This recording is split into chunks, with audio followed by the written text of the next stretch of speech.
Olá, gente que sente, sejam todos bem-vindos e bem-vindas a mais um episódio desse podcast Gente que Sente. Aqui a gente recebe pessoas que tiveram grandes momentos de sucesso na vida, mas que para chegar até lá passaram por vários perrengues. E hoje, como não podia deixar de ser, estou com mais uma dessas pessoas incríveis aqui que fazem toda a diferença no nosso país, que é a Mayara Amorim, ou Maia Amorim. É uma especialista em desenvolvimento humano, palestrante, gestora estratégica e, além de tudo, ela trabalha com desenvolvimento humano e social. Olá, Mayara, tudo bem com você, Mayara? Olá, muito obrigada pelo convite, estou muito feliz de estar aqui, a gente conversar um pouquinho sobre tantas coisas, né, que nos atravessam. Pois é, isso é maravilhoso. Então, aqui eu não estou recebendo a palestrante que participou do TEDx, eu estou recebendo a pessoa, a mãe de dois, pessoa que já passou por situações difíceis até se encontrar na carreira, a pessoa que conseguiu superar todos esses desafios para chegar onde chegou com essa alegria, essa vontade de viver e fazendo o que você faz tão bem e reconhecida nacionalmente. Não é verdade? Que lindo, né? É tão bom ouvir assim, a gente ser recebido dessa forma, porque é um validar, né, de toda a nossa trajetória. Eu acho que o grande lugar que eu tenho me percebido hoje, né, que é sobre estar nesse lugar hoje. Porque eu falo estar, porque daqui a pouco já não é, né? É outro movimento que acontece. A gente está em movimento. Então, a gente incorporar tudo como ser às vezes, muita rigidez, mas estar, o lugar em que eu estou hoje, colhendo essa história toda que foi construída, está sendo muito especial, assim, né? Olhar para trás, todo o caminho de dedicação, de desenvolvimento, de estudo, né? E de processos de autoconhecimento, de experiências que eu fui passando e hoje colher isso e ver que todo esse movimento fez sentido, né? Fez sentido e que se transformou no que é a minha entrega hoje, né? É sobre o que eu penso, é sobre o que eu acredito, sobre o que eu vivo. Às vezes a gente passa por alguns momentos na vida que essas dores parecem não nos levar a lugar nenhum, né? Meu Deus, onde isso vai me levar? Apanhar tanto assim, sofrer tanto assim, ficar tão em dúvida em relação aos caminhos a serem tomados. Será que isso vai me levar para onde? Para uma vida de dor, de sofrimento, de incerteza, de insegurança? E parece que em algum momento tudo se alinhava, né? Tudo se costura e passa a fazer um grande sentido na vida da gente. Eu costumo falar que cada cicatriz que eu mesmo tive na vida me trouxe até aqui, sendo um terapeuta já reconhecido, sendo uma pessoa que conhece o ser humano, que ama o ser humano. E se não fossem essas dores, talvez eu não conhecesse tanto da dor do outro. Então, às vezes, a gente tem que dar significado para tudo, né? Que tudo vale a pena se a alma não é pequena. Então, acho que pessoas de alma grande têm essa habilidade em pegar situações adversas e construir uma escada para o autodesenvolvimento, para a felicidade. E você falou uma coisa tão importante, que é as nossas experiências nos fazem enxergar a vida de outra forma, né? E enxergar o outro de outra forma. Sim. Não só reconhecer a nossa história, validar cada passinho que a gente deu, cada queda, né? Cada fundo do poço que a gente passou para conseguir reerguer e estar aqui, né? Sim. Eu acho que mais do que isso tudo, né? Para além disso, do que é construído em nós, é construído o modo como a gente percebe o outro, como a gente percebe o mundo, assim. E eu acho que essa é a grande virada, né, de desenvolvimento humano. Acho que essa é a grande virada de empatia, de realmente perceber o outro e perceber nós como todo, né, assim. Isso é possível nesse caminho de tantas construções que a gente faz, né? É uma montanha-russa. Sempre, a vida é isso, né? Tal da sombra e da luz. A sombra e luz o tempo inteiro. Vale, isso. E a gente tem que ter inteligência emocional para entender que tudo isso também é passageiro. Tanto os momentos de dor quanto os momentos também de ápice. E saber lidar com tudo isso de uma maneira mais linear é o grande desafio da vida. Mas para quem ainda não te conhece, Mayara, eu gostaria que você se apresentasse para o nosso público. É um público bastante qualificado, que gosta muito de conhecer sobre o ser humano, gosta de conhecer sobre as emoções humanas e que basicamente gosta de gente. É então, isso. se apresente, por favor. Eu adoro começar me apresentando como entusiasta da vida. Esse é meu jeitinho de me apresentar mesmo, assim. Eu sou uma pessoa extremamente apaixonada, Rogério, pelo ser humano, por pessoas, por experiências, por tudo que permeia compreender a nossa existência aqui, sabe? Então, isso me fez mergulhar em muitas coisas, né? Não só experiências, processos profundos de autoconhecimento, mas buscar, né? Muito curiosa sempre, né? Essa curiosidade sobre entender, sobre aprender sobre as pessoas, sobre esse mundo, sobre como a gente viver e existir aqui, me fizeram sempre muito curiosa e muito, né? Sedenta, né? Eu me vi sempre uma pessoa muito sedenta por aprender mais. E você começou no marketing? Eu vivi uma experiência linda de formação em publicidade e propaganda. Mas é curioso que ali, naquela experiência, eu sempre me fascinei por entender identidades de empresas, de negócios e de como essa identidade era expressa para o mundo. E era isso que me fascinava, né? Como expressar a identidade, uma raiz de uma organização, de fato quem a organização é para o mundo. Essa era a parte que me fascinava na publicidade e propaganda. Mas eu tenho a empresa é um corpo vivo, é uma mais do que entidade. Isso. É isso, assim.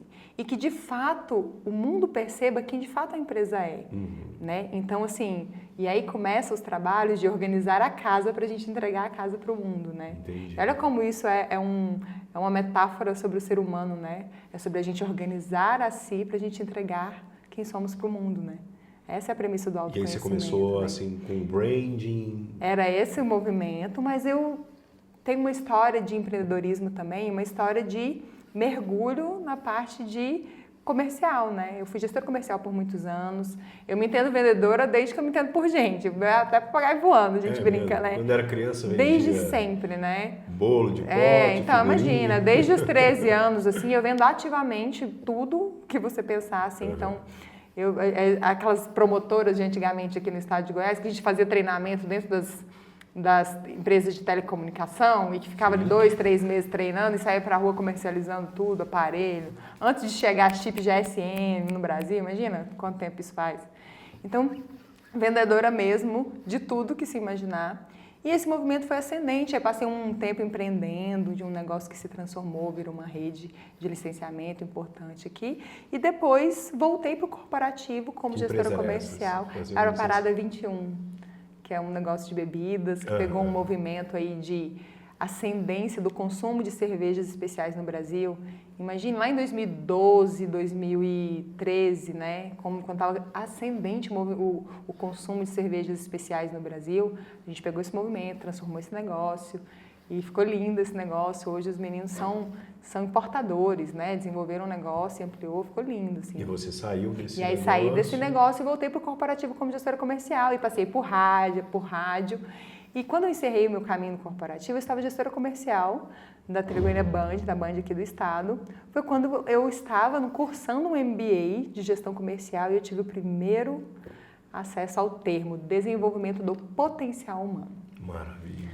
Quando eu conheci esse termo, a vida mudou. Tudo que eu já me atravessava sobre o ser humano, sobre o outro, sobre forma de gerir equipes, de gestar, né, outras pessoas. Eu falei assim, gente, como é isso?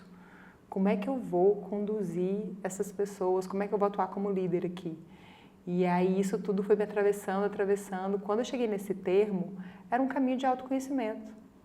Pura e simples, com bases científicas maravilhosas. E aí eu fui entender sobre força de caráter, inteligências múltiplas, dimensões de consciência, e aí meu mundo se abriu, assim. Eu já era muito apaixonada por autoconhecimento, pelo ser humano. Eu falei assim, meu Deus, a gente precisa pluralizar isso. E abraçou o Gardner ele e a turma dele, né? Seligman veio assim, né? Eu falei, quem é Deus do céu? Seligman, eu gosto muito do maravilhoso. Mihaly Csikszentmihalyi. Mihaly é maravilhoso. Então, assim, essa turma, né, da psicologia positiva, que vieram abrir tanto espaço para nós, né, de conhecer o ser humano com um formato integral, abrir uma lente para um olhar integral para o ser humano, com referências importantíssimas. Para você que está ouvindo a gente falar desses nomes aqui, o Martin Seligman, ele era o presidente da APA, né? a American Psychology Association. Então, assim, ele entendeu em um dado momento que a psicologia estava com um olhar muito voltado para a dor e pouco voltado para a felicidade. Então, ele criou um grande movimento mundial aí de pesquisas em inúmeras universidades para colocar um foco na felicidade humana e no alto potencial humano, para entender o que fazia com que algumas pessoas fossem esses pontinhos fora da curva, que eram mais felizes que os outros ou que tinham um desempenho melhor que os outros. Ele queria entender isso. E a partir daí, ele, juntamente com uma equipe de pesquisadores mundiais, criou o que a gente chama hoje de psicologia positiva, que foi um movimento que aconteceu há mais ou menos uns 20 e poucos anos e que hoje toma conta aí do mundo. A Universidade de Harvard hoje é a universidade que mais estuda a felicidade humana e veio mais ou menos daí o cerne de tudo. Mas e isso veio se desdobrando, né, sim, Rogério? Assim, como foi ganhando potência e se desdobrando. Hoje o que a gente fala dentro dos ambientes corporativos é sobre felicidade corporativa. sim, É de compreender como aplicar a ciência da felicidade, que surgiu nesse movimento da psicologia positiva, dentro dos ambientes corporativos. Mas no viés do desenvolvimento humano, era sobre olhar o indivíduo com uma potência que nem ele tem consciência dessa potência. E aquilo mexeu muito demais comigo. Eu falei assim, gente, o ser humano tem uma potência que ele não sabe que existe. É como a gente ter membros e não utilizar. A abordagem que eu gosto é a Gestalt, e a gente tem um tripé, que é o existencialismo, a fenomenologia e o humanismo, né? Então, quando a gente olha para o ser humano, a gente vê a potencialidade dele e a gente entende que rotular esse ser humano é limitá-lo. Exato. Então, todas as vezes que alguém fala assim, porque o ansioso é assim, o ansioso é assado, às vezes eu estou atendendo na clínica, eu falei, não, peraí, eu quero saber você, como é que você é? Porque você está colocando o rótulo na frente da pessoa, eu quero saber para você, como é que você se sente? Né? Então, a forma como cada pessoa experimenta seus sentimentos é completamente ímpar, então não existe duas pessoas que sentem igual, mesmo tendo diagnósticos parecidos, né? Não tem jeito. É isso. Então, o potencial humano, ele é extraordinário. Ele é extraordinário, ele é único, ele é completamente singular e, assim, compreender as possibilidades, é abrir o leque de possibilidades que um ser humano pode vir a ser.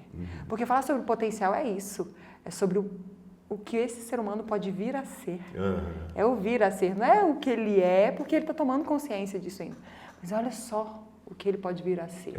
Então, quando a gente vai tomando consciência disso, a gente começa a construir um caminho de produtividade, de expansão, de leitura existencial em outro patamar, assim. Então, quando eu vi aquilo, eu falei assim, as pessoas precisam ter acesso a isso.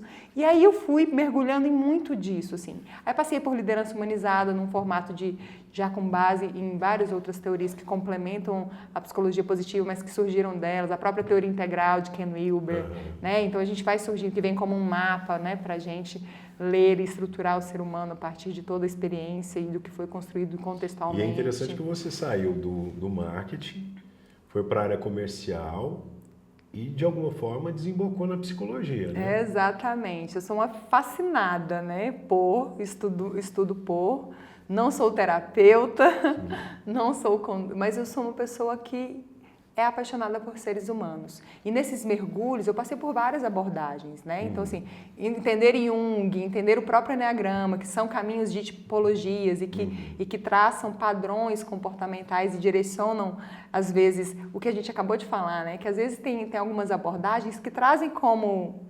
O autoconhecimento, ele não é um diagnóstico, né? Essa é uma clareza que a gente precisa ter. É isso. Às vezes, caminho. é um caminho, ele é um caminho. Um dos caminhos. Mas, assim, ele é um caminho eterno, né? Assim, a gente vai se conhecendo e a partir dessa nova pessoa que a gente se torna, a partir desse conhecer, a gente já é outra, a gente tem que conhecer de novo e a gente vai embora, né? Nesse caminho que não tem fim, que é maravilhoso, né? É fluido, né? É fluido, ele é isso, e é subjetivo, lindo, sutil e fluido, né? Assim, e é ascendente, ele só vai. E é interessante que você passou pela área comercial. Geralmente a área comercial é vista como uma das áreas mais desumanas dentro da empresa. Então, foi exatamente aí que começaram a surgir projetos, né? Eu me lembro que depois desse movimento, eu conheci um movimento chamado TIL Brasil. Esse movimento é um movimento de transformar as organizações em fontes regeneradoras de indivíduo. Eu falei, como é isso? E tem um livro maravilhoso que eu amo, que chama-se Empresas que Curam. Olha, legal. Esse livro é incrível. E aí, quando eu comecei a ler esse livro, eu me lembro que esse foi o segundo livro que mais me fez chorar, tá? Esse livro me fez chorar muito, porque eu falava, tudo que eu acredito é possível, é real, e as pessoas já estão fazendo. As empresas já estão se transformando em fontes desenvolvedoras de indivíduo, e não adoecedoras. Como é isso? Onde estão essas pessoas? E aí eu comecei a me envolver nesses movimentos. Daí surgiu o design de conexões, o design de experiências, outras tantas formações de expansão. Aí depois veio um caminho de sistêmicas, aí veio formações de mentora da consciência e tantas outras que foram incorporando a esse movimento para entender como transformar as empresas em fontes de cura, de desenvolvimento do potencial humano e de expansão de consciência. Esse é um movimento que precisa acontecer e graças a Deus ele já começou, né? Já começou, que seja de um jeito ou de outro, mas esse movimento começou a acontecer, né, Rogério? Já começou. O Instituto, aqui no Instituto nós temos um projeto chamado Saúde Executiva, que é justamente isso, que nós dentro das empresas trabalhamos o potencial humano, a felicidade humana, o bem-estar. Agora vem esse projeto que agora é dessa mudança da NR1 Exato. dentro das empresas, né? Infelizmente, agora já era para começar a funcionar, mas deram mais um ano para as empresas começarem a realizar, né? Então, nesse tempo, todas as empresas já estão correndo atrás. Então... Infelizmente, começou com um movimento governamental, que parece que precisa ter uma certa exigência para as pessoas abrirem os olhos, mas que nós já falamos há muito tempo. Exato. E começou um movimento nacional para que isso se torne parte da nossa nova cultura organizacional, né, Mayara? De um jeito ou de outro, né? Nem que seja por lei, mas vai se tornar, né? Querendo ou não, as empresas vão precisar abrir os olhos para isso, assim. Então, o movimento que já era discutido nos movimentos de um pouco mais de consciência, para quem já fazia, né, esse movimento, quem já atuava com desenvolvimento humano dentro das organizações, agora tem a porta do exigido legalmente, né? Então, não tem jeito, a gente precisa fazer. Agora a discussão não é mais se tem que fazer ou não. É como é o como fazer. Então a gente muda de fase, né? Então agora é o como fazer. Como fazer para atender os empresários de vários portes? Como fazer para entregar aquilo realmente que vai gerar transformação dentro daquela organização e não só atender a lei? Sim. Então, assim, é o como a gente fazer esse movimento realmente enraizar num novo formato de era de gestão empresarial. Então, assim, de cultura empresarial no Brasil. Então, é esse movimento que a gente está em transição. E a gente está aqui para fazer parte desse movimento e ver isso acontecer. Então, assim, é isso, né? Então, quando você falou, por exemplo, de, nossa, a ponta do comercial, a ponta, né, mais complexa, ali foi a ponta de sede mesmo, né? Assim, o meu primeiro projeto que eu estruturei era uma metodologia de desenvolvimento de equipes comerciais a partir de experiências de autoconhecimento. Com toda essa base de psicologia positiva e desenvolvimento potencial humano, eu falei, eu vou cuidar aqui, ó. Porque o comercial é a ponta mais adoecedora da organização. Não digo que só, mas é a ponta que mais recebe chibata o tempo inteiro, né? É o chicote o tempo inteiro. Porque é 100% da parte responsável pelo faturamento e sustentação financeira da empresa. Então, não tem como não falar sobre isso, mas é preciso dar suporte para essa turma. Então, assim, quando eu comecei a estruturar um projeto, começou esse projeto 100% voltado para equipes comerciais. Daí eu entendi que, não é só com a equipe comercial que eu preciso falar com pessoas, com os seres humanos. Isso. E aí começou a surgir um outro projeto focado em conduzir uma jornada de autoconhecimento e expansão de consciência para os seres humanos, assim. E aí, obviamente, atende a todo mundo que está também sedento, porque são dois movimentos, a gente entendendo a parte que é necessária via organização, mas as pessoas estão sedentas, sedentas por conhecer a si e sedentas por mais dessa existência do que só trabalhar, acordar e cumprir os seus papéis de todo dia. Por falar nisso, você falou de muitas experiências de trabalho e eu acredito que muitas vezes a gente abre os olhos para alguma necessidade a partir de uma experiência pessoal. Você sofria no seu ambiente de trabalho? Sabe que sofrer no ambiente de trabalho, não. Ali foi muito mais entender que não tinha uma convergência de propósito. Eu acho que era isso, assim, eu sentia que eu tinha uma necessidade própria de colaborar de alguma forma que ali não havia espaço. Talvez mais isso. Mas a sede do autoconhecimento e do saber quais eram as minhas potencialidades foi do pessoal mesmo, foi do movimento pessoal, de entender, pera, tem tantos leques, qual é o caminho? O que de fato encaixa como potencialidade? E aí é uma leitura de reconhecer tanto de nós, né? Porque às vezes são detalhes tão sutis que acompanham a gente desde a infância e que a gente não para ver. Aqui eu estou falando pessoa a pessoa, como você mesmo sabe, né? Eu estou olhando para a Mai aqui. E aí E a Mai está por trás de todo um arcabouço teórico, mas a pessoa da Mai. O que você estava vivendo nesse tempo, em paralelo a todo esse processo de se encontrar dentro do trabalho, esse processo de compreender quais eram suas expectativas em relação à sua carreira, na tua vida pessoal, como é que estava? Sabe, Rogério, eu falo que eu vivi um caminho de desconexão absurdo, assim, comigo e com todo mundo que estava ao meu redor, assim. E eu falo que quando a gente vai se desconectando de quem a gente é, deixando de perceber quem a gente deixa de reconhecer a gente mesmo, né? Você não se reconhecia mais. Não me reconhecia mais. Eu fui me tornando tão distante de mim, diante das experiências que eu estava vivendo a vida, de contexto, das relações e tudo mais, que eu deixei de reconhecer quem eu era. E aí, quando a gente deixa de reconhecer a nossa própria história, só tem um caminho, né? É a morte. E eu olhei para essa história e em dado momento, chegou a não fazer mais sentido. Eu não me reconhecia mais como ser humano, eu não me reconhecia mais como mulher, eu não me reconhecia mais como profissional. E aí, de fato, aconteceram muitas coisas nessa desconexão. É curioso, né, hoje falar sobre conexão, porque o caminho da minha maior dor foi essa. Foi me desconectar de tudo, assim, de todas as pessoas. E quando você se desconectou, as coisas não faziam mais sentido. Nada faz mais sentido. Eu não via mais, eu não me reconhecia mais em nenhum lugar, em nenhum papel. E eu afundei num processo muito complexo de depressão, muito complexo de depressão, assim. E foi bem complexo, a ponto de atentar contra mim por 3 vezes, assim. Eu atentei contra mim por 3 vezes. E, assim... E não perceber. Quem vive uma depressão sabe o que é. Sim. É a gente não conseguir enxergar o dia seguinte. Eu vivia dia após dia. Só quem vive sabe o que é esse processo. Viver dia após dia. Eu não sabia se eu ia acordar no dia seguinte. Com 2 filhos. Os meninos já eram nascidos? Nessa fase mais crítica, as crianças já tinham nascido, sim. Então, era uma fase bem complexa, assim, ei, eu não sei se... Não consigo... vamos fazer um almoço amanhã? Eu não sei nem se vou conseguir escovar o dente. Eu não sei. Eu não sei se eu vou... O gasto energético, ele é muito maior para fazer coisas simples. Tudo. Né? Então, assim, eu me lembro o dia que eu consegui fazer um plano para o dia seguinte. Quando eu fiquei orgulhosa disso. Eu me lembro exatamente que era de fazer um passeio com as crianças nesses clubes que tem em torno de Goiânia, assim. E eu falei assim, meu Deus, eu consegui fazer um plano, sabe? Para o dia seguinte.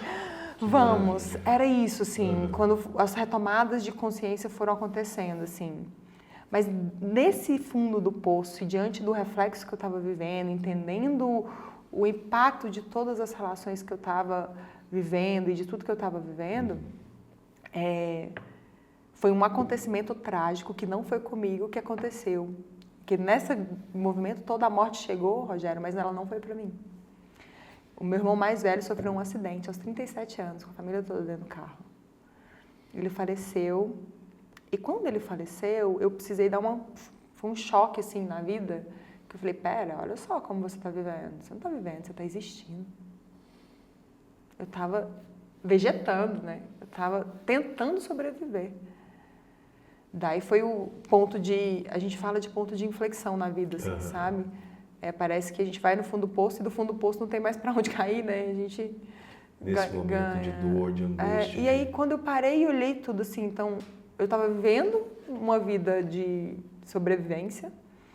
E aí meu irmão faleceu, eu falei, caramba, como eu estou vivendo minha vida? E aí, foi uma força da onde a gente pode tentar imaginar, que seja de dentro para fora ou de forças maiores do que nós, Rogério. foi uma força que me tracionou 2 caminhos.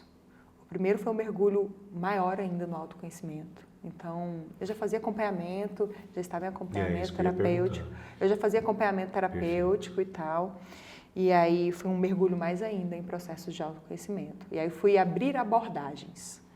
Então, eu já tinha um caminho de abordagem diferente, já passeava pelas psicologias, já passeava por tudo isso, mas eu abri mais ainda esse leque de abordagens. Aí caminhei por sistêmicas, por outros leques, assim. E intenção de conexão. Eu construí rituais de conexão com pessoas que me deram suporte. Então, se tornou um caminho estruturar conexões, rituais. Sabe o almoço com as amigas, Sim. na sexta-feira, uma vez por mês? Esses vínculos, então, foram muito importantes para esse processo de superação. Foram determinantes, assim.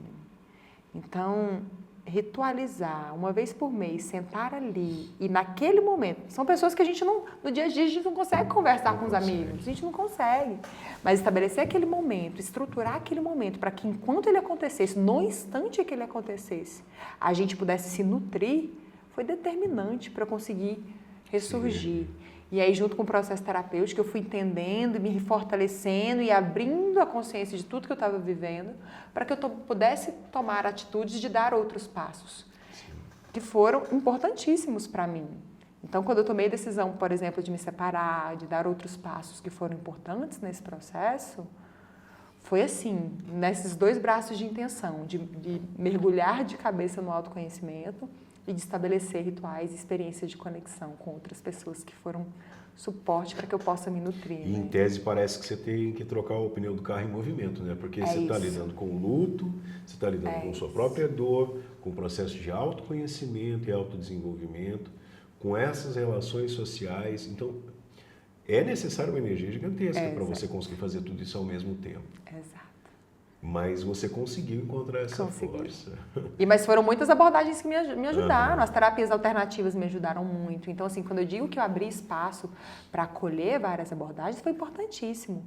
E aí, quando eu consegui viver isso, aí foi uma outra fase. Que foi um me reconhecer em um outro contexto. E esse processo, você consegue mensurar em quanto tempo você viveu vamos dizer, nessa incubadora? Foram uns 2 anos na incubadora e aí eu saí, atravessei uma camada e aí foram 2 anos de uma outra camada que eu vivi. Eu falo que esses outros 2 anos, para chegar hoje aqui, quase 3 anos depois dessa transição que eu falo, dessa transição de vida depois que eu me separei, por exemplo, e tudo, que eu fui tomando posse de um outro lugar, de quem sou, né?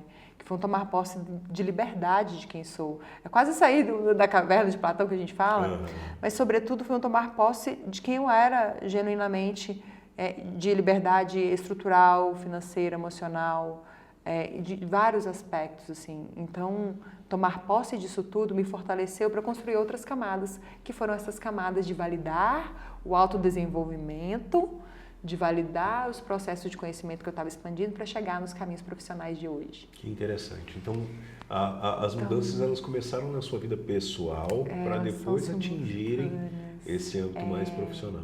Elas foram simultâneas, né? Elas foram acontecendo. Começaram com o start do desenvolvimento humano lá enquanto gestora comercial. Depois os anos se passaram, um contexto pessoal potencializou isso e elas foram se integrando, né, assim, e que fizeram isso tudo acontecer. Mas faz muito mais sentido, né? Não tem jeito de ser desvinculado, orgânica, né? Faz muito mais sentido. Tá vendo aqui um documentário a respeito do minimalismo, que são 2 carinhas, 2 amigos de infância que passavam por bullying na escola, não sei o quê, e os 2 se viram em momentos muito semelhantes da vida, onde perderam os empregos, eram bem-sucedidos e começaram um movimento de viver de uma forma mais simples, diminuir as quinquilharias da vida, não apenas físicas, mas emocionais, relacionais. E isso se tornou tão parte deles que eles conseguiram levar esse movimento para o mundo. É isso. Porque uma coisa que eu vivo, eu faço questão de falar e eu falo com muita propriedade. E é tão curioso falar isso. Não é só uma coisa racional e técnica. E é tão curioso falar isso quando você fala isso. Há pouco eu estava lá na palestra do TEDx, né? E aí foi muito curioso subir naquele palco, né, de reconhecimento mundial, assim. e falar sobre conexões. E falar como é o processo de necessidade vital para nós como indivíduo, né, das conexões significativas, mas sobretudo para os sistemas sociais, para que eles se sustentem, né? Eu gosto das metáforas de o cérebro, as relações estão para a sociedade, tal como as sinapses estão para o cérebro, né? Um neurônio sem sinapses, ele paralisa o sistema funcional neural, né? E as pessoas sem as relações, elas paralisam os sistemas sociais. Então, olha só, né, o tamanho da proporção disso. A gente vive um tempo de isolamento social gigantesco, ainda hoje. Eu estava há pouco tempo conversando com algumas pessoas, pesquisadores, e eles dizem que hoje o Brasil é o país mais solitário do mundo. Imagina, o Brasil, o país das pessoas alegres e... Exatamente. Né, em tese, pessoas que gostam de conexões sociais. Você vai lá na Islândia, todo mundo fechado, mas espera aí. Como é que o Brasil, um país de pessoas tão quentes, tão sociáveis, é o país das pessoas mais solitárias do mundo? Tem um caminho para dizer sobre isso. Quando a gente fala de saúde social, que depois acabou se tornando o meu cerne de comunicação e de trabalho, e é curioso como que foi exatamente a volta que eu dei a entender sobre saúde social e que foi o caminho que me construiu e que me fez voltar a viver nesse lugar, literalmente, né? Literalmente voltar a viver. Saúde social, ela é um dos 3 pilares de saúde, segundo a OMS, né? Sim. E no viés de saúde social, são 3 fatores que determinam o que é saúde social. O primeiro deles é o senso de pertencimento. Sim. A gente precisa se sentir pertencente. O segundo é estar ativo em comunidade, essa interação nossa com o todo ao nosso redor. E o terceiro é sobre a nossa capacidade de construir conexões significativas. Então, essa camada aqui, será que nós estamos conseguindo construir? Existe um dado do Brasil, que os movimentos todos para ampliar conexões, eles estão ascendentes. A gente já entendeu a epidemia de solidão, a gente já entendeu o impacto disso na saúde física e mental. A gente já entendeu esse movimento mundialmente, a gente já entendeu. O Brasil, sim, é o país dito mais solitário do mundo. Mais de 50% da população se declara sozinho, essencialmente. Quando a gente fala de percepção, e aí, assim, todos esses movimentos, a própria OMS já criou lá a Comissão de Conexões, nos Estados Unidos já tem Secretaria de Governo de Conexões. Então, o movimento para promover conexões, quanto mais a gente vê isso acontecendo, mais comunidades vão surgindo, né? O senso de comunidade para as pessoas se sentirem pertencentes e interagirem, né, com o outro, com o grupo, com o todo. Esse movimento está acontecendo. Mas e esse movimento aqui de conexões significativas? E aí existe uma contrapartida disso, que à medida que vai crescendo esse movimento também de conexões, um outro movimento em rebote, vamos dizer assim, acontece, que é a necessidade que temos de ficar sozinhos. O ser humano está numa necessidade absurda de ficar sozinho, porque a gente está esgotado. No Brasil, tem uma pesquisa da Ipsos do ano passado, de 2024, onde mais de 72% do brasileiro sentem a necessidade de ficarem sozinhos. O país das conexões, o país da troca, está pedindo para ficar sozinho, porque não está suportando. E aí é o tal do burnout social. A gente está em esgotamento relacional. Sim. E não é a solitude que dizem. Não é sobre solitude. Não, a solitude está num outro lugar, que é sobre a experiência consigo mesmo, assim. Só que as pessoas confundem, né? Não. É outro lugar. Solitude e solidão é outro lugar. A gente está esgotado de tantas conexões. E essas conexões não são as conexões que abastecem aquele potinho das conexões significativas, das relações significativas necessárias para a gente preencher o que a gente chama de saúde social. Qual é a relação dessa epidemia de solidão com o uso das redes sociais? Ela é só um reflexo, né? As redes sociais, elas são também um reflexo dessa quantidade de conexões não profundas. Então, imagine que tem um estudo de Robin Dunbar, né, que é um pesquisador, um antropólogo, que ele estudou essa leitura de relações e ele queria entender, né, como são as relações. Ele mapeou e distribui as relações em camadas e declara, que é o número Dunbar que a gente fala, né, que o ser humano só consegue se relacionar simultaneamente até 150 pessoas. Nós temos um limite cognitivo e emocional de quantidade de pessoas que a gente consegue se relacionar simultaneamente.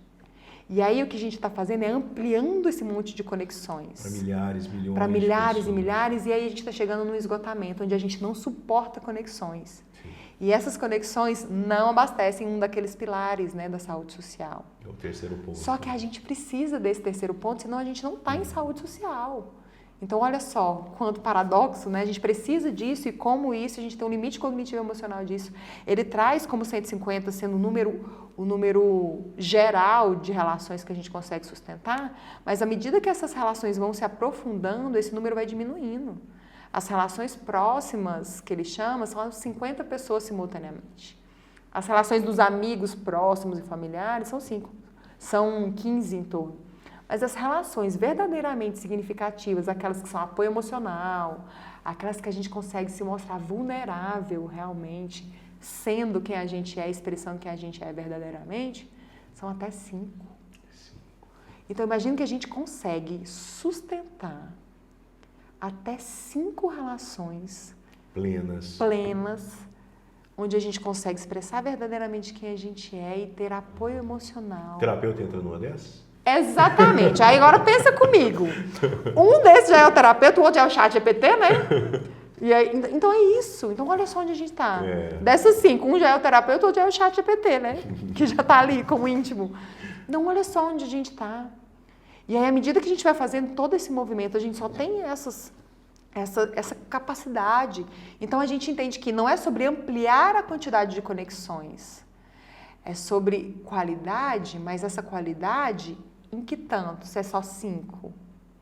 E aí a minha experiência, Rogério, me trouxe uma outra leitura, que é, se a gente não consegue ampliar em quantidade, porque senão a gente cai em esgotamento relacional, a gente tem um limite de conexões que a gente consegue, como é que a gente vai abastecer aquele potinho lá da saúde? Como que a gente abastece? E aí foram as experiências de condução, de experiências de conexões de grupo e experiências próprias que eu vivi. Como eu abasteci os meus potinhos de saúde social. Eu entendi que a conexão significativa, ela não necessariamente é uma relação que a gente precisa transformar ela em duradoura. Uma conexão não necessariamente tem que se transformar em uma relação.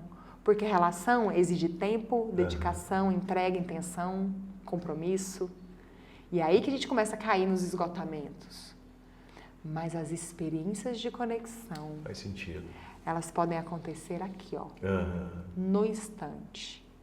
E aí tem um outro professor, que é o Guilherme Shigaray, que é um professor que fala sobre circulares, constelações circulares. Ele é um mestre em aplicar constelações no contexto corporativo. E nos estudos dele, ele é o idealizador desse termo de circulares, ele fala que o grande valor da experiência de conexão está no encontro, nesse campo energético enquanto ele acontece, no instante que ele acontece.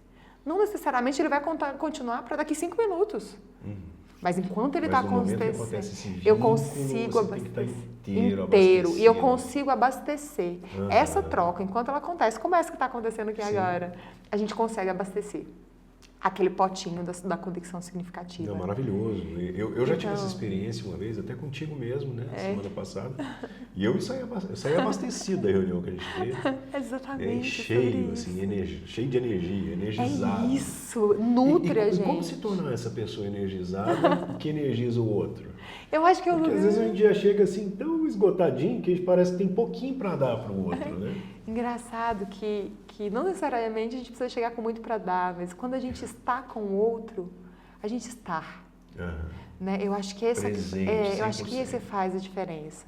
Então, assim, é o lugar da presença, é o lugar disso. E para a gente estar em presença, talvez um pouquinho mais de intenção. E eu gosto de trazer essas reflexões porque elas podem acontecer planejadas estrategicamente, como os rituais que eu estabeleci lá atrás para mim, mas elas podem acontecer 100% ao acaso. Quem nunca teve uma experiência de conexão profunda com alguém que conheceu na fila da padaria, na poltrona do avião. Sabe aquelas coisas que, gente, encontrei uma pessoa que falou um negócio pra mim e que, de repente, mudou... Criou uma intimidade, uma conexão. Em 5 minutos, durou 5 minutos, nunca mais vi a pessoa, mas, de repente, ela falou pra mim que virou um insight, que virou uma ideia. Foi uma relação que virou, terapêutica no momento. ou eu fui vista, ou fui ouvida, ou me causou emoções que mudaram. Todo mundo já viveu uma experiência dessa. Sim. De, às vezes, fração de minutos, mas que fez total diferença e que nutre aquele potinho. Então, eu acho que esse é um lugar que a gente consegue construir.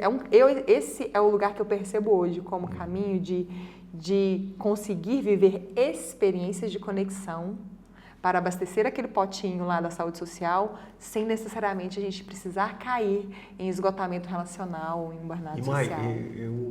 Desculpa eu voltar nesse Imagina. ponto, mas em cima do que você está me dizendo. Você falou que nesse seu momento de transição de vida, você decidiu colocar um fim numa relação que para você estava sendo tóxica e que estava fazendo você se desconectar de si mesmo. Sim. Às vezes, é necessário para que a gente volte a criar conexões profundas com as pessoas, desfazer de outras? Não acho que necessariamente não. Eu acho que o caminho precisa ser estratégico e mútuo. A experiência de conexão profunda, ela acontece entre duas pessoas, né? Esse é um ponto importante, a gente compreender que uma conexão acontece significativamente e realmente profunda, mesmo que por fração de minutos, mas ele é um campo que acontece entre duas pessoas, ou mais, né? Mas entre duas partes. Ele não acontece sozinho, né? E a gente compreender esse movimento de quando a gente consegue provocar o outro para trazer para essa conexão, a gente consegue transmutar. Tem muitos casais que estão nos ouvindo agora. Sim. E aí esses casais devem estar se perguntando, assim, meu Deus, como é que eu crio uma conexão profunda com a pessoa que convive comigo todo dia, todos os dias e muitas horas ao dia, sem que isso realmente me esgote? Você tem alguma dica ou alguma ideia de que como cuidadoso, né, falar isso, né, Rogério? Porque eu não sou terapeuta, né? Eu sou uma pessoa que consegue conduzir experiências de conexão. Sim. Mas eu acho que uma conexão, para ela acontecer, são 2 pontos, né? O espaço eu falo, eu ouço, né? É o básico para que a conexão aconteça. E principalmente, Rogério, um lugar de vulnerabilidade. Eu acho que a conexão, ela de fato acontece por 2 lugares. Concordo inteiramente com você. É um lugar de vulnerabilidade. É vulnerabilidade e autoconhecimento. Sabe por quê? Eu gosto de falar vulnerabilidade e autenticidade. Eu abro um campo de conexões quando eu não preciso criar personagens para conduzir essas conexões. Se eu estou aberta e tendo clareza de quem eu estou, né? De quem eu sou e eu estou nesse momento agora, com qualquer pessoa que eu encontrar, é fluido, é entregue, porque eu estou inteira. Porque eu estou inteireza, sabe isso? Mas a inteireza só é possível quando a gente já se conhece um tanto. E quando a gente se conhece um tanto, a gente se torna aberto para se permitir ser vulnerável. Sim, faz muito sentido. Porque aí a gente sai do lugar de dor pelo julgamento do outro. Não, e outra. E aí pronto, aí a conexão ela é E muitas fluida. vezes são nossos defeitos que nos aproximam, né? Tem gente que coloca toda aquela persona de infalibilidade, viram pessoas plásticas, pessoas que não são realmente humanas. Exato. Elas são personagens, como você mesmo disse. Então, e eu vejo isso acontecendo muito em algumas relações. O cara tem que ser o durão, tem que se manter ali naquele lugar de não, peraí, é fragilidade minha, chorar abraçado com a minha esposa no momento de dificuldade. E isso vai criando, na verdade, desconexão, né? É uma prisão não humana, né? É uma prisão não humana. Você tem um humano ao lado de uma figura que não nutre, uma figura que não sangra.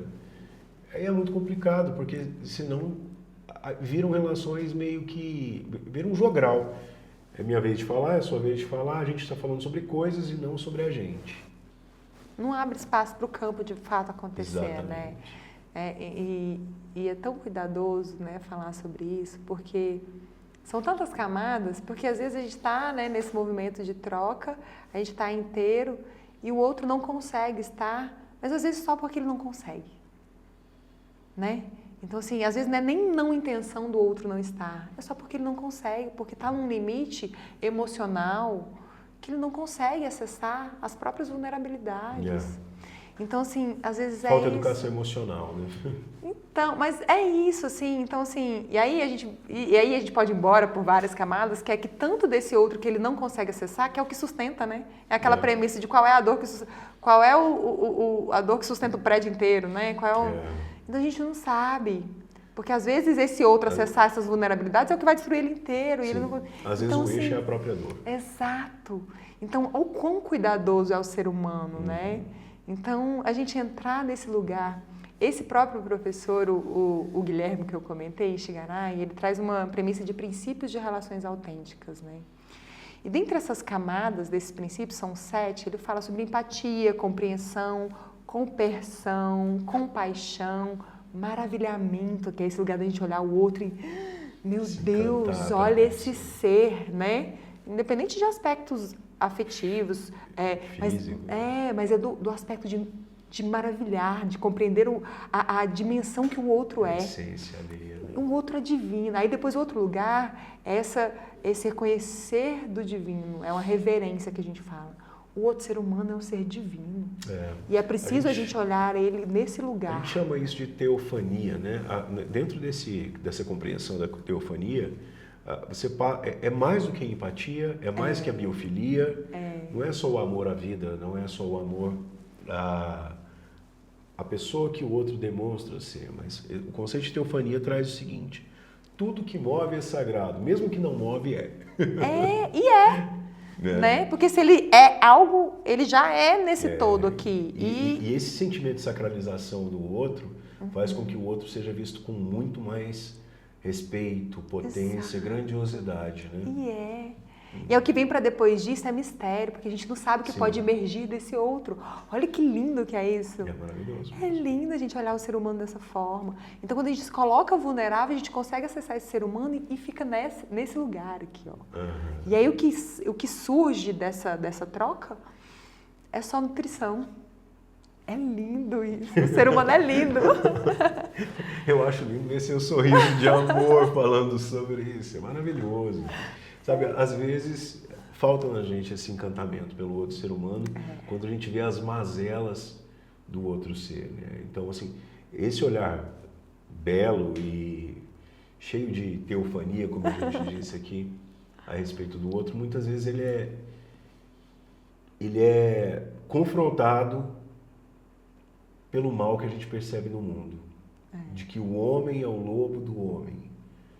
Então, assim, ao mesmo tempo que vem essa cultura de olhar para o outro com essa necessidade de conexão, existe paralelamente um medo enorme, porque o número de pessoas narcisistas, o número de pessoas com psicopatologias sociais, né?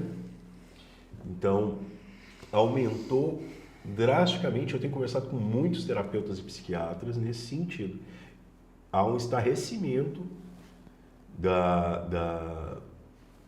tanto da medicina quanto da psicologia diante o surgimento de tantos sociopatas, psicopatas e narcisistas. Entende? Então parece que é um movimento que choca, que antagônico, que bate nessa parede da resistência social diante o medo de sermos prejudicados, diante o medo de sermos decepcionados, enganados. Existe uma tensão individual muito grande que se torna uma tensão social enorme, que gera um ambiente de medo e competição, cautela e afastamento. Exato. E aí é uma outra camada também delicada de falar sobre isso, né? Porque a gente pode fazer uma análise antropológica disso, né? Né? A gente fazer uma volta aí de compreensão de como esses movimentos surgem muito mais pela figura masculina, inclusive, né? Obviamente, esses papéis muito mais... A testosterona é a base da agressão. Né? Então, assim, né? Um movimento antropológico até, assim. A gente vem de um processo de evolução e expansão de consciência do lugar da fêmea, né, em evolução, que o macho não conseguiu acompanhar essa expansão e evolução, assim. À medida que a mulher foi conseguindo ampliar os seus papéis, a sua expansão de leitura sobre o todo ampliou, né? E a gente está falando de um movimento assim que já era muito feminino, de uma leitura existencial sobre o todo muito maior desde sempre, desde que o mundo é mundo. A mulher já tem uma leitura, né, existencial muito maior. Mas isso é diferente do feminismo? É muito diferente de feminismo, né? Parece com aquele conceito do Maturana de matrística? Talvez. Vamos seguindo para a gente tentar ler assim. E aí a gente vem desse movimento de evolução, e aí em paralelo a gente vê dois movimentos de evolução masculina acontecendo em contrapartida, né? Que é o macho alfa, refreando os seus instintos. O macho alfa, que era o rei da tribo, copulava com um monte de gente e não tinha, né, com que se preocupar, porque dava conta de cuidar da tribo inteira e aquele movimento todo. E, de repente, mulheres, em suas fragilidades, não conseguindo acompanhar a tribo, e aí começam a ficar as mulheres ou recém-paridas e começam a se tornar frágeis, e aí começa a surgir um sub-alfa, que é o beta, que fala, peraí, eu não dou conta de sustentar a tribo inteira não, mas eu dou conta de sustentar eu, você e essa cria. E aí começa a surgir ali os núcleos. Só que esse personagem sabe que ele não é a melhor versão para essa mulher, porque a qualquer momento a mulher, a qualquer momento se aparecer um alfa ele pode perder, e aí o caminho dele de exigir e de impor e de fazer esse movimento é nesse lugar. Só que imagine que isso é um contexto antropológico. Só que o que a gente está vendo acontecer agora é essa crise dos betas. Porque são dois movimentos, os alfas, que foram massacrados por sua postura socialmente falando, que era aquele, o galinha, o não sei o quem e tal, precisou refrear e está se organizando nesse refrear, tentando ser ali o macho desse núcleo. Aí surge um outro termo que é o keeper, né, nos Estados Unidos, que surgiu o keeper, que é esse movimento desse macho alfa se refreando, mas que sustenta o núcleo familiar. Mas existe esse beta que está absolutamente desesperado, que não sabe como se posicionar socialmente e assumir os seus papéis, porque aí ele não consegue nem ser o alfa, ele não consegue ser esse keeper, e ele teme não conseguir se posicionar.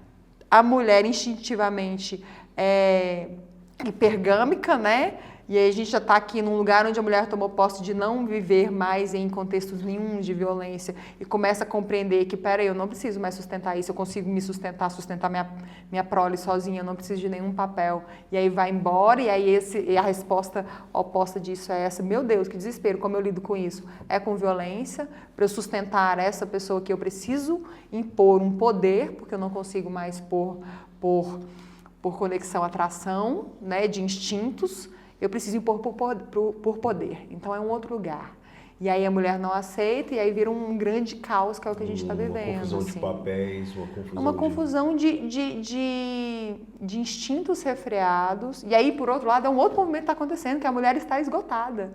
Está esgotada de assumir todos os papéis que não são naturalmente, antropologicamente, biologicamente dela.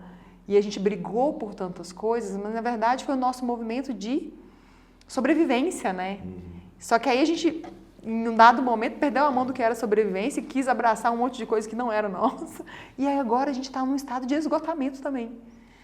Que é nossa, essa carga, né? Não precisa ser toda nossa, né? Dá pra gente devolver ali um papelzinho pro keeperzão, dá pra gente devolver o papel pros personagens que representam essa masculinidade também, para que a gente comece a se reequilibrar socialmente, né? Porque não adianta ficar, né, nessa guerra para cá, os homens, ao mesmo tempo que estão nesses movimentos, estão se suicidando absurdamente, porque não estão conseguindo bancar esses papéis sociais, porque essa mulher disparou tanto. Então, olha só quão complexo se torna isso, né? Bastante complexo. Então, o caminho, gente, é todo mundo acalmar, vamos nos conhecer, entender quais são os nossos vieses, o que de fato como pano causa. de fundo a gente tem uma sociedade líquida, né, que praticamente todas as vezes eu tenho que falar sobre isso, que é um momento onde não existe mais solidez, Eu tenho que viver tudo de uma forma muito efêmera. O tempo todo. Baseado no princípio do prazer, baseado no hedonismo, na facilidade e acesso à dopamina. Então, é um desafio gigante esse de criar conexões genuínas. Muito. É a nova era, né? Com todo esse pano de fundo. Mas sabe que eu vejo um movimento acontecendo, mesmo que sutil, assim, Rogério? Eu vejo um movimento... Eu faço parte de alguns grupos, algumas comunidades de autoconhecimento, e cada vez mais eu vejo crescente, por exemplo, pessoas mais novas. Eu vejo crescente um número de homens entrando nesse movimento. Então, eu vejo um movimento sutil acontecendo, assim. Então, a gente fala das eras... A gente não está na era do empoderamento feminino mais, a gente está na era do empoderamento masculino, né? Mas, sobretudo, a gente vê uma geração que já vem com essa sede, né? Então, tem uma geração aí dos 20 anos, né? Essa geração que a gente vê que já se comporta diferente no ambiente de trabalho, é uma geração que está buscando muito sobre si. E isso reflete de um modo no contexto do ambiente de trabalho, que eu estou conhecendo sobre mim, não sei se eu quero ficar aqui agora, daqui a pouco eu posso estar ali, né? Sem muito apego, mas são pessoas que estão buscando sobre si, que é algo que a nossa geração não viveu, que está vivendo agora. Por isso que tem tanta crítica em relação ao Gen Z, exatamente. Né? Então, a gente aprendeu nas tretas, né? A gente precisou mergulhar diante da dor, assim. Gostando ou não gostando, eu vou ter que fazer. Vou ter que fazer, não tem jeito, né? Então, assim, eu vejo esse movimento. Então, assim, eu vejo um movimento sutil acontecendo. A gente está vivendo uma transição de era, né? A gente está vivendo uma transição de era de gestão, de liderança, né? A gente não fala mais sobre liderança estratégica, a gente fala só sobre liderança humanizada. Agora a gente nem fala mais sobre esse lugar, a gente fala sobre liderança desenvolvedora, né? Então a gente está vivendo transições e a gente fala muito do ambiente corporativo porque ele é o reflexo da sociedade, né? Então os movimentos acontecem em paralelo, né? Então esse caminho está acontecendo, né? Então é devagarzinho, mas a gente tá vendo ele acontecer. Eu acho que é isso. Quanto mais a gente discutir sobre, mais a gente falar sobre, mais a gente abrir espaços para trazer pessoas para falar sobre, né? Esse movimento vai crescente. É abrir roda de café e vamos sentar aqui, discutir, papo bravo, né? Quem sou? Quem sou?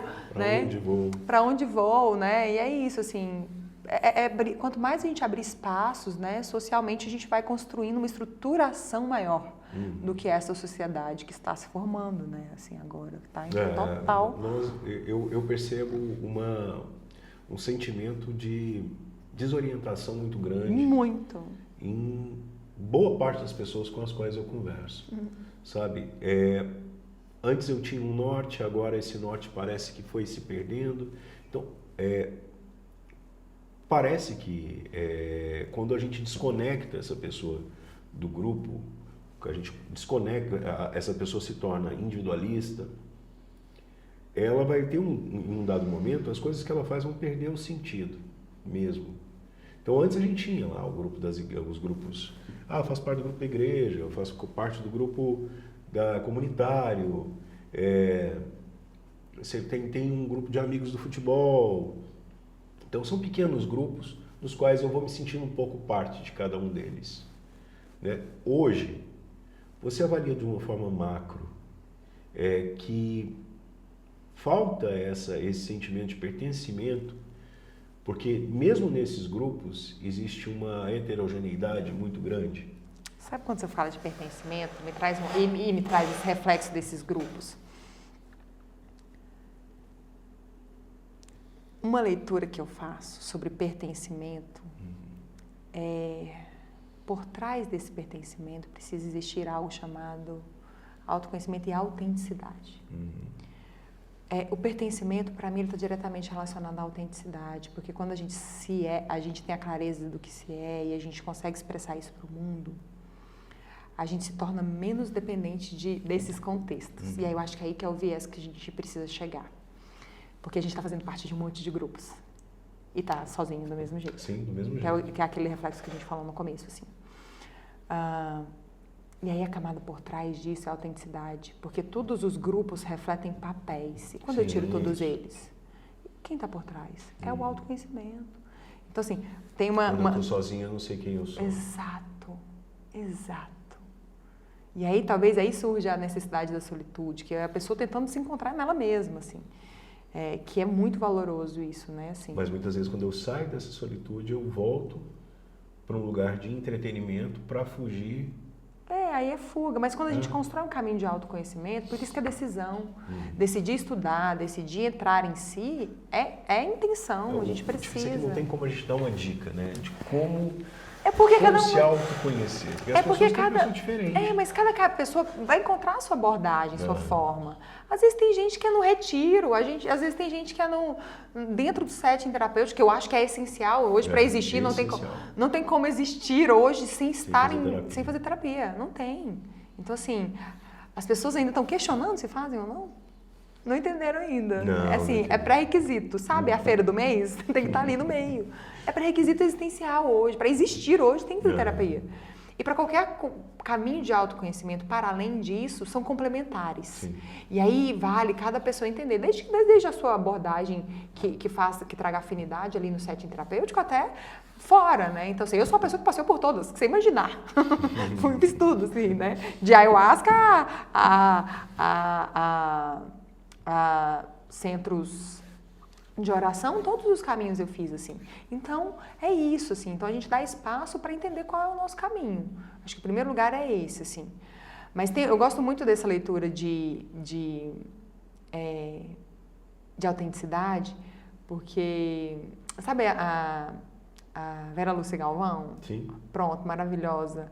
Um dia eu estava assistindo um podcast dela e ela foi perguntada pelo host assim: se Platão fosse vivo, o que mais chocaria ele? E ela respondeu assim: a falta de autenticidade.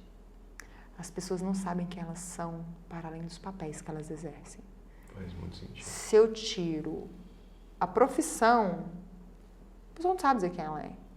Se eu tiro o hobby, o esporte, a pessoa não sabe dizer quem ela é. Então, se eu tiro o esporte, o hobby, o papel de pai, se eu tiro pai, mãe, profissão, hobby, o que sobra? O que está por trás? É esse lugar que a gente precisa acessar. O que está por trás de tudo que eu entrego para o mundo? E quando eu me aposento, ou quando eu perco um papel social, ou perco meu status, desmorona. Desmorona. E porque é isso que a gente está vivendo. Essa construção individual, ela não é feita de uma maneira túrgida, uma maneira concreta, né? Sólida. Exato.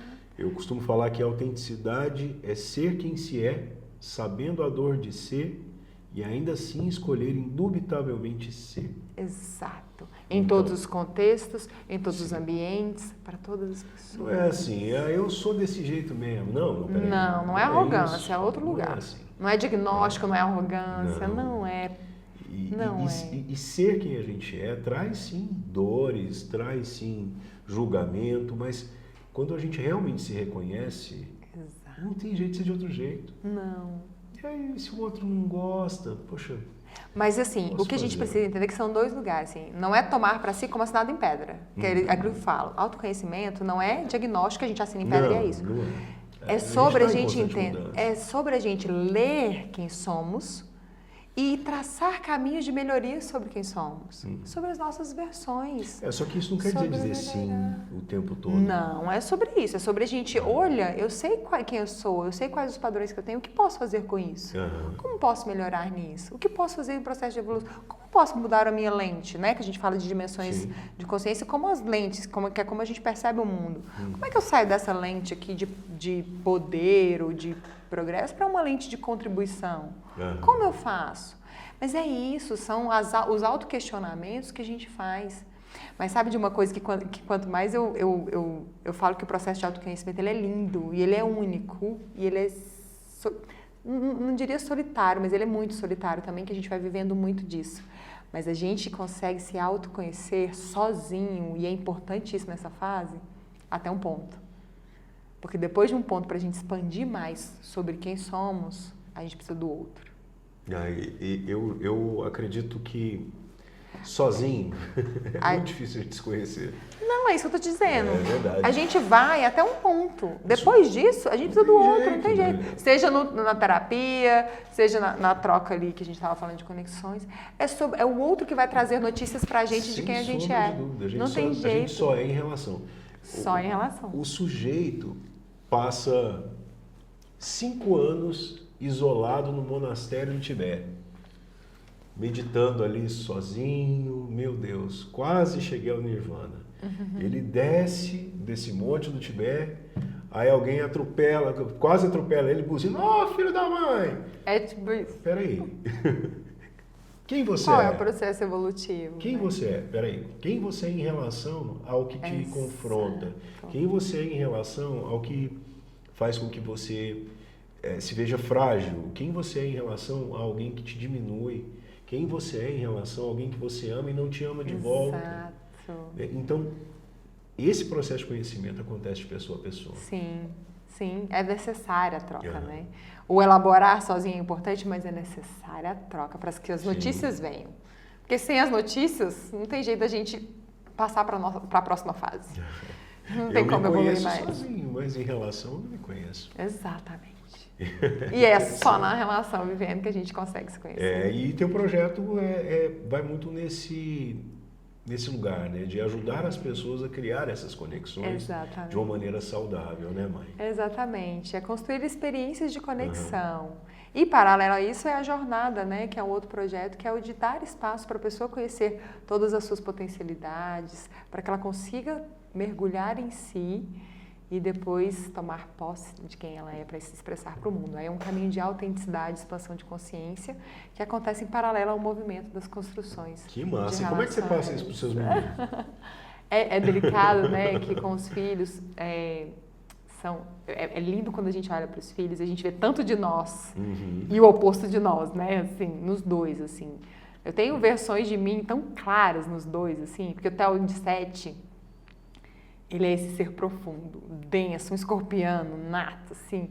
Ele é maravilhoso. Ele é a pessoa que senta de frente ao mar e fica 40 minutos parado olhando o mar.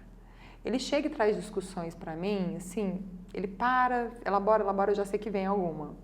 E ele traz assim, o homem mais forte do mundo é Deus, né? Eu falo, você acha que é, filho? É. Aí dali 5 minutos ele tá lá parado. Mamãe, não.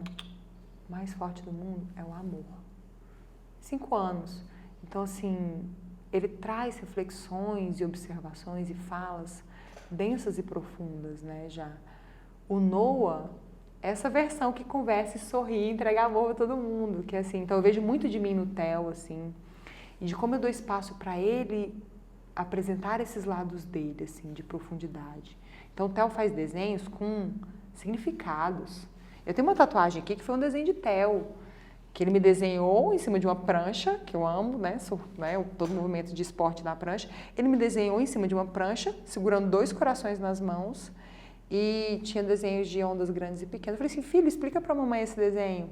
Mamãe, você, com as mãos entregando muito amor, surfando ondas grandes e pequenas. Maravilhoso, né? Entende? Então, assim, esse é Theo. Você está criando 2 filósofos. Olha isso! O Noah é a criança que eu falo qualquer coisa, ele fala assim, eu não gostei do modo que você falou comigo, eu não quero conversar agora, eu preciso de um tempo. Tudo bem. E é a mesma criança que, andando dentro do carro, qualquer caminho que a gente faça, ele abre o vidro para interagir com todas as pessoas que estão na calçada. Bom dia, boa tarde, boa noite, como você está? Qual é o seu nome? O tempo inteiro. Extremamente enérgico, ele anuncia que chega. É luz pura, muita energia, amor, acolhedora, gosta de ficar agarrando a gente o tempo inteiro. Não é essa criança. Entrega, sabe? Assim, bálsamo e bálsamo, por onde passa, assim. Então eu olho para os dois e falo assim, como é que eu gerencio isso, assim? Então é esse lugar, né? E outra, como é que você gerencia isso havendo 2 educações distintas, né? Porque isso, uma das coisas que eu mais vejo assim dentro do consultório é que quando eu também tenho 2 filhos, eu também sou separado, e educar o filho a partir de uma maneira que a gente acredita ser a certa, tendo um outro lado, que muitas vezes não vai pelo nosso mesmo padrão. Não nosso vai, mesmo né? viés. É muito diferente, né? Como é que é esse teu movimento? Sabe que eu já me cobrei muito, assim, muito. Mas ainda bem eu faço terapia, né? Todo mundo faz terapia. Mas eu já me cobrei muito desse lugar de tipo, meu Deus, né? É tão diferente, como é que é isso, né? E aí é compreender que a gente consegue entregar e a gente consegue gerir o nosso lado. Não tem jeito. E ficar Eles em são paz com o que frutos. você entrega e não tenso pelo que você não consegue entregar. Porque uma clareza que eu Cheio tenho... de culpa, né? a gente fica. E eu fiquei muito tempo, assim. Hoje eu tô um pouco menos. E, obviamente, né? O maternar é isso, né? A parentalidade é isso, né? A gente passeia, nem todo dia a gente tá feliz, nem todo dia a gente faz de tudo do jeito que a gente acredita. E é isso. É humano, né? Exato. É humano, é entender uma condução humana. Então, eu olho para os meninos, mas é só isso? Eu tô sempre o tempo todo ouvindo os filosofares deles? Não, né? Mas porque a gente é humano e a gente tem um dia a dia. Mas quando eu paro e olho assim do que está sendo construído e olhar para eles, que eles são reflexos das duas criações. Agora, quem eles vão se perceber é um processo deles. E aí aceitar isso é um outro ponto. Sem sombra de dúvida. Porque é a gente aceitar que quem eles serão diz respeito a nós com a nossa entrega, mas diz respeito a como eles estão percebendo. E a gente é responsável porque pelo que a gente entrega, a gente não consegue ser responsável 100%, né? Mas a gente é responsável também pelo tanto que a gente entrega. Mas a percepção do outro é do outro. Porque tem toda a história, tudo que atravessa ele. Então, assim, eu falo, no mesmo momento, no mesmo contexto, para um e para o outro, cada um interpreta de um jeito. Criados então, assim, dentro do mesmo contexto. Exatamente, no mesmo contexto. Se eu falar assim, bebe essa água aqui, por favor, cada um vai entender de um jeito a fala que eu falei. Então, assim, é muito complexo, mas é esse lugar de... E é engraçado que quando eu falo aqui, eu fico repetindo, é para autocompreensão e validação também, né? Porque é sempre isso, assim. Muitas vezes a gente fala pra gente incorporar também. Mas, assim, devagarzinho, cada vez mais. Devagar, intencionalmente, cada vez mais, esse lugar de, ei, eu tô dando o meu melhor e daqui a pouco, eles vão ter as questões deles. Claro que vão ser adultos que vão ter que tratar as questões deles. Tiveram pais separados na primeira infância, eles vão ter que resolver as tretas deles emocionais também. Mas espera, tô dormindo em paz, feliz com o que eu tô entregando? Isso. Todo dia é assim? Não. Então, vou lidar com as minhas frustrações também, é isso. Assim como é a nossa vida, a gente consegue tratar todo mundo o tempo todo do jeito que a gente quer, cada vez mais. Cada vez mais, cada vez melhor. Eu consigo entregar para o mundo que eu sonhei ser esse tempo inteiro, cada vez mais, cada vez melhor. Então, assim, é isso. É esse lugar, assim, sabe? A gente nunca cansar de buscar crescer e nunca cansar de buscar se conhecer. Quanto mais a gente se conhece, mais a gente entende o que são os vieses que nos atrapalham, né? Assim, então, sabe, cada vez mais, um pouquinho mais. Que delícia ouvir você falar desse jeito. Mas eu acho que conversar com gente assim faz a gente reacender aquela chama de confiar e acreditar no outro ser humano. Sabe? De esperança. Eu sou extremamente otimista, né? Quando eu olho nos seus olhos brilhando, no seu sorriso franco, meu Deus, ainda tem gente maravilhosa nesse mundo. É isso, assim, eu não me canso nunca, eu acredito muito no ser humano mesmo. Que assim, maravilha. muito. E é difícil continuar acreditando passando por situações adversas, né? É um ato de fé, como você mesmo sabe. É isso, mas é isso. E eu costumo assim, geralmente, a gente falou, tinha tantas outras coisas para a gente falar sobre o seu proceder dentro das empresas e tudo, mas assim, para mim, a minha intenção era conhecer essa pessoa por trás, como você mesma disse, a sua autenticidade por trás do que você faz.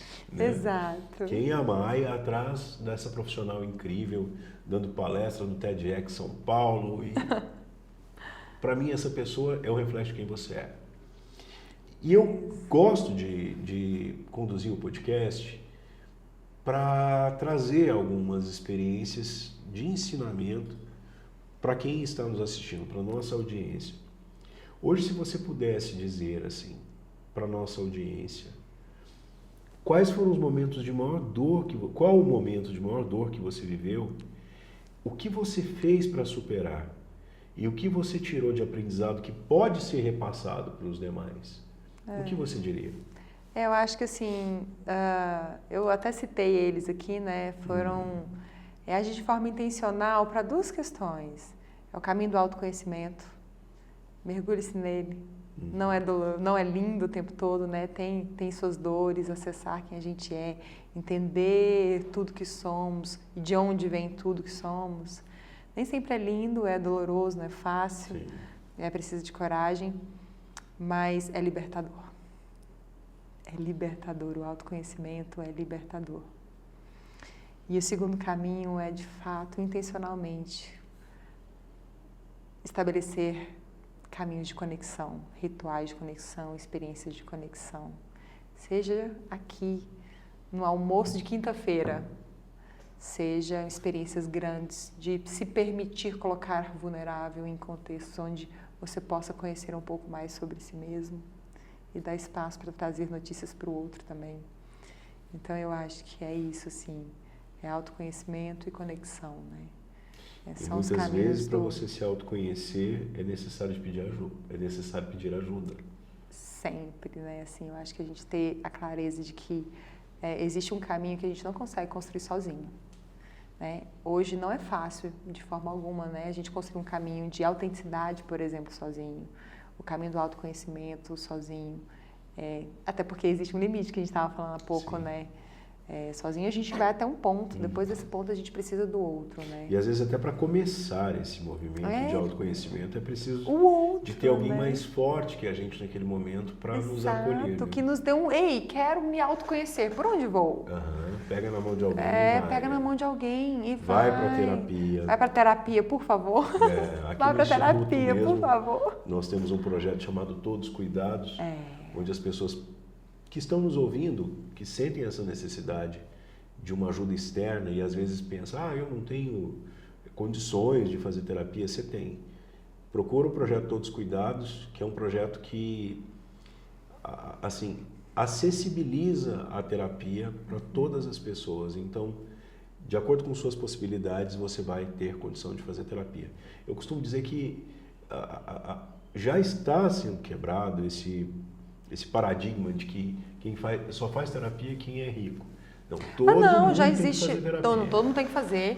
E há muitos, né, projetos assim como o de vocês. Há muitos projetos, né? Aqui em Goiânia mesmo tem muitos projetos que dão esse espaço, né? Então, assim, é buscar, precisa de um pouquinho de intenção mesmo, né? Assim, esse lugar.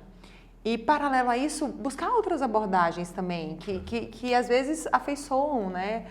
Que chamam a atenção, peraí, esse negócio que fiquei curiosa por isso. Compreender que tem jornadas que podem seguir em paralelo à terapia, que complementam, né, assim, ou que aceleram, de repente, o processo terapêutico. Eu falo que muitas abordagens, elas facilitam e aceleram o processo terapêutico, assim. Que elas entram como um extra, né? Um acelerador aí. É um elemento de catalisação. Exatamente, assim, né? É uma leitura que você faz que, nossa, um insight que você tem, que você traz, leva para o setting terapêutico que você não tinha, de repente, observado sozinho e aí, de repente, a partir dali você consegue desdobrar, né? Leia livros, assista filmes, converse com pessoas diferentes. Exato. E busque, né? Busque essas abordagens que são diferentes e que complementam, né? Então, tem muita gente. Minha última pergunta, Mai, é a seguinte. Quantas pessoas já estão nessa sua rede dos 150? Se for 149... Querido! Se for 149, aceita mais um, tá? Aceito, que Porque é maravilhoso estar aqui com você. Obrigada. Eu ouvi uma pessoa assim falar de uma maneira tão linda a respeito do ser humano. E eu quero realmente ter perto de mim gente que crie relações de conexão. E você é uma dessas pessoas. Obrigada. Tá bom? É isso. A gente está aqui para gerar Obrigado pela sua participação, por compartilhar tanto conosco. por trazer essa sua energia de tão dinâmica, essa felicidade que parece que evapora pelos seus poros e esse amor tão genuíno pelo ser humano. Obrigada. E eu que agradeço, a nossa audiência inteira agradece também. Obrigada. Você é uma pessoa feliz, incrível. E eu espero, você pode falar para as pessoas quais são suas redes sociais? Posso sim. Hoje eu tô no Instagram como eumai.amorim, Mai com Y. Aí lá tem um pouquinho disso que a gente falou, sobre saúde social, sobre conexões, sobre um caminho de construção de autenticidade. Então ali a gente consegue encontrar um pouquinho disso tudo, um pouquinho desse jeitinho que a Mai vive a vida também. É isso. Mas antes eu quero te entregar um presentinho que veio lá de Campinas, no grupo. Obrigada, Muriel. Aqui é Obrigado, Muriel. Um presentinho de um movimento que a gente está fazendo. É uma camiseta desse grupo nosso de promotores de bem-estar e saúde mental nas organizações. Porque aí a gente... Deixa eu mostrar aqui para nossa audiência. Lê para mim. Não existe alta performance sem saúde mental. É isso, né? Somos promotores de bem-estar e saúde mental nas organizações. Assim como a gente, você também, esse movimento todo crescente aí, para que a gente transforme as organizações de fato em fontes regeneradoras, curativas, desenvolvedoras e de grande expansão de consciência, né? Que maravilha, Mai. Eu acho que esse movimento tem que tomar o Brasil e o mundo. É isso. Realmente. Não existe alta performance sem saúde mental. Não existe performance nenhuma sem saúde mental. Hoje a gente falou tão pouquinho, eu queria passar aqui horas e horas e horas, mas a gente tem aí um compromisso de dar esse gostinho a mais para que a pessoa procure depois as coisas que a gente falou aqui dentro das redes sociais dos nossos convidados. É isso. Agradeço a você, Obrigada. Agradeço cada um de vocês que ficou aqui até o fim assistindo essa linda entrevista, esse bate-papo maravilhoso com essa pessoa tão incrível que é a Mai. E eu espero que vocês, em suas vidas, a partir de agora, criem conexões reais, conexões genuínas com as pessoas com as quais você convive. E, além disso, procure ajuda caso seja necessário. Agradeço muito a presença de vocês, espero vocês no próximo vídeo. Obrigado, um forte abraço e nos vemos. Até lá. Gostou do vídeo? Aqui no Instituto Suassuna nós ajudamos você a alcançar seus objetivos com uma educação ativa e atuante. Oferecemos pós-graduações em psicologia, tanto online quanto presenciais. Saiba mais visitando o nosso site www.institutosuassuna.com e diga sim para o seu futuro.